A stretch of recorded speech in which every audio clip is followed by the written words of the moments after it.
The last order should have gone to a lit porch in a subdivision 10 minutes from the shop. That was the kind of night it had been until then. Families ordering too much food because nobody wanted to cook after church or after coming home from somebody else's house. People saying Happy Easter without really looking at me. It was Good Friday, close to 11. The dining room had been empty for almost an hour. We were down to stacked chairs, mop water, and everyone checking the clock. Then one more order came in through the app. Good total, decent tip, edge of town. My manager asked if I wanted it, or if I wanted him to call and push it to tomorrow. I said I'd take it. At the time, it just felt like 15 more minutes before I could go home. The address sent me past the bypass, past the gas station that closed early on Fridays, and out to where the road stopped feeling like part of town. Fewer houses, long dark stretches between mailboxes, a porch light now and then set far back off the road. The app pin landed on a house number that wasn't there. I passed it once, turned around, and passed it again. There was a narrow private lane with no sign, but the pin kept jumping whenever I got near it. I sent the usual message that I was outside. No reply. I called. It rang a long time. When someone finally picked up, I heard nothing at first. I said, "This is your driver. I'm near the address, but I think the map is off." A woman answered after a pause long enough that I thought the call had dropped. Her voice was low and flat. She said I'd gone a little too far and needed to turn around, then take the gravel cut by a collapsed white fence. She said the house didn't face the road, so I wouldn't see it until I was already on the property. I asked if she could meet me near the entrance.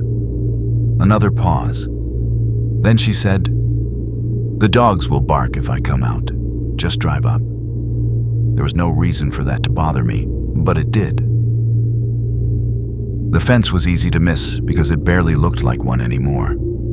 Two leaning posts and broken boards half buried in weeds. The gravel drive started there, narrow and pale in my headlights. I pulled onto it slowly, already thinking about how hard it might be to turn around. The house appeared after a bend. Single story, deep porch, no outside lights, just one amber window glowing somewhere toward the back. There was an SUV parked crooked by a shed, and another car farther off under some trees. I grabbed the food and went to the front door. No bell. I knocked. For a few seconds, nothing. Then a sound inside. Not footsteps exactly. More like something dragging lightly across the floor. I knocked again.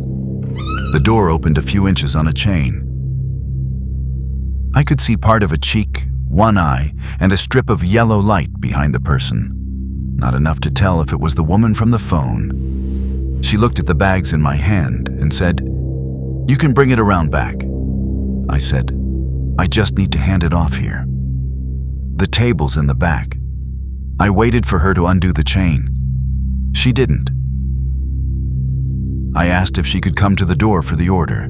She said, "My brother's sleeping in the front room." The way she said it made it sound like I'd already broken some rule by standing there. I should have left then, but weird didn't automatically mean dangerous. Weird was a lot of deliveries after 10.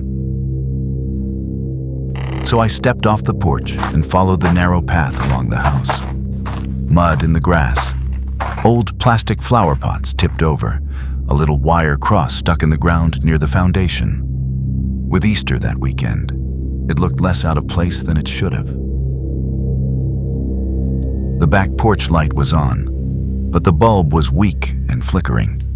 There was no table, just a storm door, a broken lawn chair, and one black trash bag tied at the top and set against the wall. I stood there with the food in my hands and called out, "Hello." That same dragging sound came from inside. Then a man's voice, somewhere deeper in the house, asked, "Did he bring it?" The woman answered from much closer, right on the other side of the door, "Yeah." I hadn't heard her walk there. I said, "I can leave it right here if that works." Nobody answered. Then the storm door opened an inch inward, just enough for warm, stale air to come out. It smelled like damp carpet, old grease, and something sweet turning sour. A man said very calmly, "Come set it on the counter." Through the gap, I could see part of the kitchen. Bare bulb, yellow cabinets, a sink full of dark water or shadow. Beyond that was another doorway, and in it, someone was standing very still. Not hiding, not moving either, just there. I said, "No, I can't come inside." The woman, still unseen, said, "You already came all this way." I remember that sentence exactly because it sounded less like persuasion than correction, like I had missed the point of being there. Then the person in the far doorway moved a little. A shoulder turned.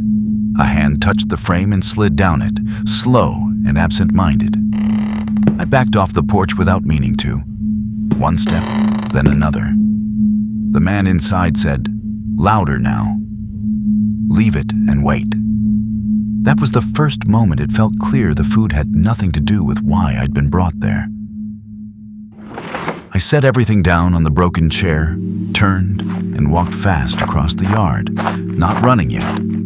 I didn't want to trigger anything by running. Halfway to my car, I heard the back door open wider. I got in, locked the doors, and reversed before I had my seatbelt on. In the mirror, I could see the weak porch light and one figure near the back steps. Then another shape crossed behind it. Farther in, visible for a second in the kitchen window. Neither of them came after me. That almost made it worse. At the road, I pulled over and called the store. My manager told me to mark it undeliverable and come back.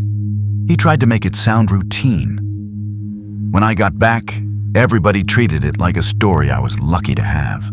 Someone asked if I at least kept the food. Someone else said people out there were just odd. Maybe that's true. But when I checked my phone before bed, the order had been canceled and the account name was gone from the app, as it had never been there. I still don't know why they wanted me in the house.